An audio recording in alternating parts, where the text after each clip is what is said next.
ఇవాళ హిందూ పేపర్లో repo rate అనే దాని గురించి వచ్చింది.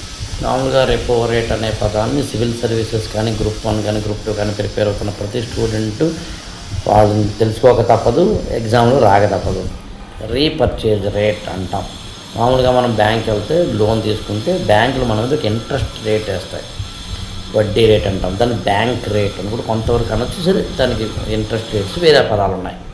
కానీ ఇదే బ్యాంకు తనకు దగ్గర డబ్బులు లేనప్పుడు, అంటే మన దగ్గర డబ్బులు లేకపోతే బ్యాంకుని అడుగుతాం లోను, మరి బ్యాంక్ దగ్గర లేకపోతే ఏం చేస్తుంది? రిజర్వ్ బ్యాంక్ ఆఫ్ ఇండియాని అడుగుతుంది. రిజర్వ్ బ్యాంక్ ఆఫ్ ఇండియా ఈ బ్యాంకుల కంటే స్టేట్ బ్యాంక్ ఆఫ్ ఇండియా కానీ ఇతర కమర్షియల్ బ్యాంక్స్ కానీ ఫ్రీగా ఏం తీస్తుంది? ఒక ఇంట్రెస్ట్ రేట్ వేస్తుంది. ఆ ఇంట్రెస్ట్ రేట్ అనేది రెపో రేట్ అంటాం. ఆ రెపో రేట్ కనుక తగ్గిస్తే బ్యాంకులు లోన్లు ఎక్కువ తీసుకుంటాయి. బ్యాంకులు లోన్లు ఎక్కువ తీసుకుంటే ప్రజలకి లోన్లు ఎక్కువ వస్తాయి. ప్రజల దగ్గర ఎక్కువ డబ్బులు ఉంటే పర్చేసింగ్ పవర్ పెరుగుతుంది, అంటే ఎక్కువ వస్తువులు కొనుగోలు చేస్తారు.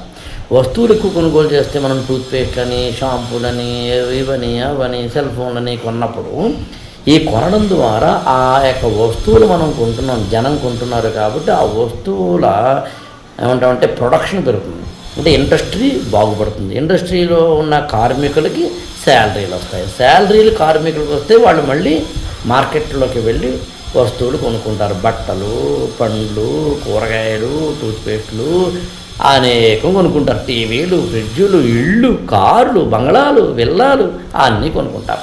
ఈ సైకిల్ అర్థమైతే ఎకనామిక్స్ అలా బాగుంటుంది. ఇలాంటివి చాలా ఆర్టికల్స్ మీకు తెలియాలంటే IASmentoring.comలో ఈ ఆర్టికల్స్ పెడుతున్నాం. ఈ ఆర్టికల్ ఇప్పుడు నేను చెప్తున్న ఈ ఆర్టికల్ మరీ ప్రత్యేకంగా అందులో పబ్లిష్ చేసాం. Please watch it.